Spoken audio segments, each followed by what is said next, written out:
নমস্কার, খবর শুনছেন AM টুডে নিউজ চ্যানেল থেকে। জানাবো আজকের বাছাই করা গুরুত্বপূর্ণ 10টি তাজা খবর। শুরুতেই হেডলাইন্স।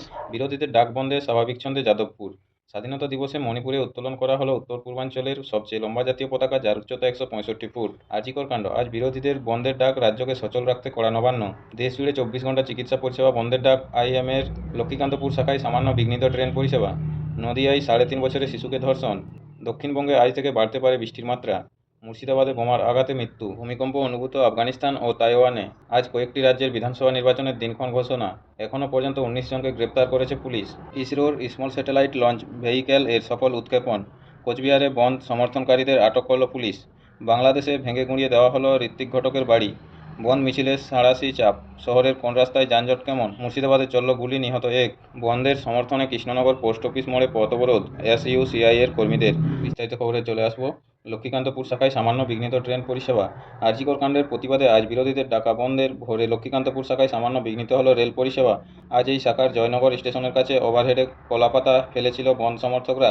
এর জেরে মিনিট 20 এই লাইনে বন্ধ ছিল ট্রেন চলাচল। তবে কিছুক্ষণের মধ্যেই তা স্বাভাবিক হয়ে যায়। অন্যদিকে জয়নগরের বহরু, দক্ষিণ বারাসাত, ডিবের হাট রাস্তাও অবরোধ করে SUCI। আরজিকর কাণ্ডের প্রতিবাদ আন্দোলনের নয়া মোড়। এবার 24 ঘন্টা দেশজুড়ে চিকিৎসা পরিষেবা বন্ধের ডাক দিল ইন্ডিয়ান মেডিকেল অ্যাসোসিয়েশন IMA। গতকাল 15ই আগস্ট একটি বিজ্ঞপ্তি জারি করে তারা জানিয়ে দিয়েছে, আগামীকাল শনিবার 17ই আগস্ট থেকে রবিবার 18ই আগস্ট ভোর পর্যন্ত দেশজুড়ে চিকিৎসা পরিষেবা বন্ধ থাকবে। শনিবার সকাল 6টা থেকে এই কর্মসূচি শুরু হবে, চলবে পরের দিন রবিবার ভোর 6টা পর্যন্ত। এই 24 ঘন্টা IM এর তরফ থেকে দেশের সব সরকারি বেসরকারি চিকিৎসকদের কাছে চিকিৎসা পরিষেবা বন্ধের আবেদন জানানো হয়েছে। অন্যদিকে দেশের রেডিওলজিক্যাল ইমেজি অ্যাসোসিয়েশনও IRIA কর্মবিরতির এই কর্মসূচিতে IM এর পাশে দাঁড়িয়েছে। ফলে আগামীকাল শনিবার একদিকে যেমন দেশজুড়ে হাসপাতালগুলিতে OPD পরিষেবা পাওয়া যাবে না এবং জরুরি নয় এমন সার্জারিও হবে না, তেমনই দেশের রোগ পরীক্ষা কেন্দ্রগুলিও সব বন্ধ থাকার আশঙ্কা করা হচ্ছে। ফলে এদিন সারা দেশে চরম দুর্ভোগে পড়তে চলেছেন রোগী ও রোগীর পরিজনেরা। প্রতিদিন নিয়মিত সঠিক খবর শোনার জন্য আমাদের চ্যানেলটিতে সাবস্ক্রাইব করে রাখুন। ফিরে আসবো খবরে। SUCI এর ডাকা সাধারণ ধর্মঘটে এখনও পর্যন্ত সেভাবে কোনো প্রভাব পড়ল না হাওড়া গ্রামীণ জেলায়। এদিন সকালে SUCI কর্মী সমর্থকরা বাগনান উলুবেড়িয়ায় মিছিল করে কিছুক্ষণের জন্য প্রতীকী পথ অবরোধ করে দলের কর্মী সমর্থকরা। মুর্শিদাবাদের ভগবানগোলা থানার রমনাপাড়ায় এক ব্যক্তিকে গুলি করে খুন করার অভিযোগ। নিহতের নাম বাবর আলী, বয়স 45। এদিন সকালে তার উপর গুলি চালানো হয় বলে দাবি। স্থানীয়রা তাকে দ্রুত কানাপুকুর ব্লক প্রাথমিক স্বাস্থ্যকেন্দ্রে নিয়ে গেলে চিকিৎসক মৃত বলে ঘোষণা করেন। ঘটনাস্থলে হাজির বিশাল পুলিশ বাহিনী। কাণ্ডের প্রতিবাদে আজ শুক্রবার SUCI এর 12 ঘণ্টার বন্ধে মোটের উপর জনজীবন স্বাভাবিকই। SUCI এর ডাকা বন্ধের পাশাপাশি এদিন বিজেপির রাস্তা রোকো কর্মসূচিও যেমন রয়েছে, তেমনই এদিন ধিক্কার দিবস পালন করছে CPM। অন্যদিকে আরজিকর কাণ্ডের প্রতিবাদে ও দোষীদের ফাঁসির দাবিতে আজ প্রতিবাদ মিছিলে রাজপথে নামছেন মুখ্যমন্ত্রী মমতা বন্দ্যোপাধ্যায়ও। আজ সকাল থেকেই দু একটি ঘটনা ছাড়া জনজীবন স্বাভাবিকই রয়েছে। হাওড়া ও শিয়ালদহ দুই শাখাতেই ট্রেন চলাচল স্বাভাবিকই আছে। ভোরের দিকে শিয়ালদহ, লক্ষ্মীকান্তপুর ও ডায়মন্ড হারবার শাখায় সামান্য বিঘ্নিত হলেও পরে তা স্বাভাবিক হয়ে যায়। সরকারি ও বেসরকারি বাসের পরিষেবা মোটের ওপর সাধারণ দিনের মতোই রয়েছে। অন্যান্য দিনের মতোই চলছে ট্যাক্সি, অটোও। অফিসে যাতায়াতে তেমন সমস্যা হচ্ছে না কর্মীদের। সল্টলেকে সেক্টর 5 সহ অফিস এলাকাগুলিতেও বন্ধের কোনো প্রভাব পড়েনি। এছাড়াও সেন্ট্রাল এভিনিউ, রুবি মোড়, হাজরা, রাসবিহারী সর্বত্রই পরিস্থিতি স্বাভাবিকই। তবে দক্ষিণ 24 পরগনার কুলতলি, জয়নগরে নানা এলাকায় পিকেটিং হয়েছে। কিছু ক্ষেত্রে বাস পরিষেবা নিয়েও সামান্য সমস্যা হয়। বন্ধ মিছিলে সাঁড়াশি চাপ। শহরের কোন রাস্তায় যানজট কেমন? শুক্রবার 15ই আগস্টের পরের দিন মিটিং, মিছিল ও বন্ধ ঘিরে শহরের একাধিক রাস্তায় যানজটের আশঙ্কা রয়েছে। যদিও শহরের ট্রাফিক আপডেট অনুযায়ী সকাল 9:30 পর্যন্ত কলকাতায় যান চলাচল স্বাভাবিক রয়েছে। বিকেল 3টে নাগাদ একটি মিছিল রয়েছে মৌলালি থেকে, সেটি যাবে ডরিনা ক্রসিং পর্যন্ত। সকাল 10টা পর্যন্ত বড় যানজটের কোনো খবর নেই। বাংলাদেশে ভেঙে গুঁড়িয়ে দেওয়া হলো ঋত্বিক ঘটকের বাড়ি। বাংলাদেশের রাজশাহীতে ভেঙে গুঁড়িয়ে দেওয়া হলো কিংবদন্তি চিত্র পরিচালক ঋত্বিক ঘটকের ছোটবেলার স্মৃতি বিজড়িত বাড়ি। রাজশাহীর মিয়াপাড়ায় অবস্থিত ছিল মেঘে ঢাকা তারা পরিচালকের এই বাড়িটি। এখানেই জন্ম, বড় হওয়া, ছোটবেলা থেকে যৌবনের অনেকগুলো দিন এই বাড়িতেই কাটিয়েছিলেন ঋত্বিক। গত 6 এবং 7 তারিখে এই বাড়িটি ভেঙে ফেলা হয়। ইসরোর স্মল স্যাটেলাইট লঞ্চ ভেহিক্যাল এর সফল উৎক্ষেপণ। এবার SSLV D3 US-08 small satellite launch vehicle উৎক্ষেপণ করল ভারতের মহাকাশ গবেষণা কেন্দ্র ইসরো। পূর্ব নির্ধারিত সময়ের আজ শুক্রবার সকাল 9টা 17 নাগাদ অন্ধ্রপ্রদেশের শ্রীহরিকোটার সতীশ ধাওয়াই স্পেস সেন্টার থেকে এই উৎক্ষেপণ করা হয়। যদিও গোড়ায় গতকাল 15ই আগস্ট এ উৎক্ষেপণ হওয়ার কথা ছিল, তবে পরে ইসরোর তরফে সেই দিনক্ষণ পরিবর্তন করা হয়। এই নিয়ে চলতি বছরের তৃতীয় স্যাটেলাইট উৎক্ষেপণ করল ইসরো। আরজিকরে ভাঙচুর, এখনও পর্যন্ত 19 জনকে গ্রেপ্তার করেছে পুলিশ। আরজিকর মেডিকেল কলেজে বুধবার রাতে ভাঙচুরের ঘটনায় এখনও পর্যন্ত 19 জনকে গ্রেপ্তার করল কলকাতা পুলিশ। আজ সোশ্যাল মিডিয়ায় একটি পোস্ট করে পুলিশের পক্ষ থেকে জানানো হয়েছে, গতকাল বৃহস্পতিবার কলকাতা পুলিশের সামাজিক মাধ্যমের পোস্ট দেখে এই 19 জনের মধ্যে 5 জনকে রাজ্যের আমজনতাই চিহ্নিত করেছে। আরও কাউকে চিহ্নিত করা যায় কিনা তার জন্য আমজনতাকে ফের একবার অনুরোধ পুলিশের। আপনাদের সকলকেই বলা হচ্ছে, যারা নিয়মিত খবর শুনতে চান আমাদের চ্যানেলটিতে সাবস্ক্রাইব করে রাখুন। ফিরে আসবো খবরে।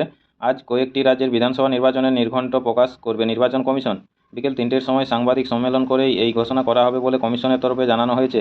তবে কোন কোন রাজ্যের নির্বাচনের দিনক্ষণ এদিন ঘোষণা হবে তা এখনও পরিষ্কারভাবে জানায়নি কমিশন। উল্লেখ্য, আগামী 3 নভেম্বর হরিয়ানা ও 26 নভেম্বর মহারাষ্ট্র বিধানসভার মেয়াদ শেষ হচ্ছে। পাশাপাশি সুপ্রিম কোর্টের নির্দেশ মতো জম্মু ও কাশ্মীরেও 30 নভেম্বরের আগে বিধানসভা নির্বাচনের পরিকল্পনা করতে হবে। অন্যদিকে পশ্চিমবঙ্গেও বেশ কিছু বিধানসভা আসনে উপনির্বাচন হওয়ার কথা। ভূমিকম্প অনুভূত আফগানিস্তান ও তাইওয়ানে ভূমিকম্প অনুভূত হলো আফগানিস্তানের কাবুল এবং তাইওয়ানের উত্তর পূর্ব উপকূল ও তাইওয়ানে। আজ শুক্রবার ভোর 6টা 35 মিনিট নাগাদ ভূমিকম্প অনুভূত হলো আফগানিস্তানের রাজধানী কাবুলে। রিক্টার স্কেলে এর কম্পন মাত্রা ছিল 4.8। ভূপৃষ্ঠ থেকে 130 কিমি গভীরে ছিল এই উৎসস্থল বলে জানা যাচ্ছে। অন্যদিকে গতকাল বৃহস্পতিবার গভীর রাতে প্রথমে তাইওয়ানের উত্তর পূর্ব উপকূলে কম্পন অনুভূত হয় রিক্টার স্কেলে, যার মাত্রা ছিল 5.7। এরপর আজ শুক্রবার ভোরে রাজধানী তাইপেতে ভূকম্পন অনুভূত হয় রিক্টার স্কেলে, যার তীব্রতা ছিল 6.3। এর জেরে কোনো হতাহতের খবর পাওয়া না গেলেও ক্ষতি হয়েছে বহু বাড়িতে। মুর্শিদাবাদে বোমার আঘাতে মৃত্যু। মুর্শিদাবাদের রানীনগরে বোমার আঘাতে মৃত্যু হলো এক ব্যক্তির। মৃতের নাম আইনুল হক, বয়স 40। বৃহস্পতিবার রাতে রানীনগরের মালিপাড়ার তাকে রক্তাক্ত অবস্থায় উদ্ধার করা হয়। পরিবারের লোকেরা তাকে উদ্ধার করে গদনপাড়া ব্লক প্রাথমিক স্বাস্থ্যকেন্দ্রে নিয়ে গেলে কর্তব্যরত চিকিৎসকরা তাকে মৃত বলে ঘোষণা করেন। মৃতদেহটিকে উদ্ধার করে ময়নাতদন্তে পাঠাচ্ছে রানীনগর থানার পুলিশ। দ্বিতীয় বোমা বাঁধার কাজ করছিল নাকি তাকে বোমা ছুঁড়ে মারা হয়েছে তা স্পষ্ট নয়। পুলিশ ঘটনার তদন্ত শুরু করছে। দক্ষিণবঙ্গে আজ থেকে বাড়তে পারে বৃষ্টির মাত্রা। আজ শুক্রবার দক্ষিণবঙ্গে বৃষ্টির মাত্রা আরও বাড়তে পারে। পূর্ব মেদিনীপুর ও দক্ষিণ 24 পরগনার কোন জায়গায় ভারী থেকে অতি ভারী বৃষ্টি হতে পারে। দুটি জেলার জন্য আজ কমলা সতর্কতা জারি করেছে আবহাওয়া দপ্তর। কলকাতা, হাওড়া, হুগলি, উত্তর 24 পরগনা, পশ্চিম মেদিনীপুর জেলায়ও ভারী বৃষ্টির পূর্বাভাস জারি করেছে আবহাওয়া দপ্তর। আগামীকাল শনিবারও ভারী থেকে অতি ভারী বৃষ্টি কমলা সতর্কতা রয়েছে বাঁকুড়া, পশ্চিম মেদিনীপুর ও হুগলি জেলার জন্য। শনিবারও কলকাতা সহ দক্ষিণবঙ্গের কয়েকটি জেলায় ভারী বৃষ্টি হতে পারে। রবিবার ভারী বৃষ্টির পূর্বাভাস রয়েছে পশ্চিম বর্ধমান ও পুরুলিয়া জেলায়। সাধারণভাবে গোটা দক্ষিণবঙ্গে আগামী শনিবার পর্যন্ত হালকা থেকে মাঝারি মাত্রায় বৃষ্টি চলবে। উত্তরবঙ্গেও আজ পর্যন্ত বেশি মাত্রায় বৃষ্টি হবে। ভারী বৃষ্টি হবে কয়েকটি জেলায়। আজ শুক্রবার কলকাতার পার্শ্ববর্তী এলাকায় সর্বনিম্ন তাপমাত্রা ছিল 27 ডিগ্রি সেলসিয়াস। অন্যদিকে সর্বাধিক তাপমাত্রা 32 ডিগ্রির আশপাশে থাকবে বলেই জানাচ্ছে আবহাওয়া অফিস। পাশাপাশি গতকাল এখানে সর্বাধিক তাপমাত্রা ছিল 32 ডিগ্রি ও সর্বনিম্ন তাপমাত্রা ছিল 28.3 ডিগ্রি সেলসিয়াস। নদিয়ায় 3.5 বছরের শিশুকে ধর্ষণ। 3.5 বছরের এক শিশুকে ধর্ষণের অভিযোগ উঠল এক প্রতিবেশী প্রৌঢ়র বিরুদ্ধে। বৃহস্পতিবার বিকেলে ঘটনাটি ঘটেছে নদিয়ার কালীগঞ্জের অন্তর্গত পানিঘাটা পঞ্চায়েতের সাজাপুর এলাকায়। অভিযুক্ত প্রৌঢ়র নাম প্রাণকুমার মণ্ডল। দেবগ্রাম ফাঁড়ির পুলিশ অভিযুক্তকে গ্রেপ্তার করেছে।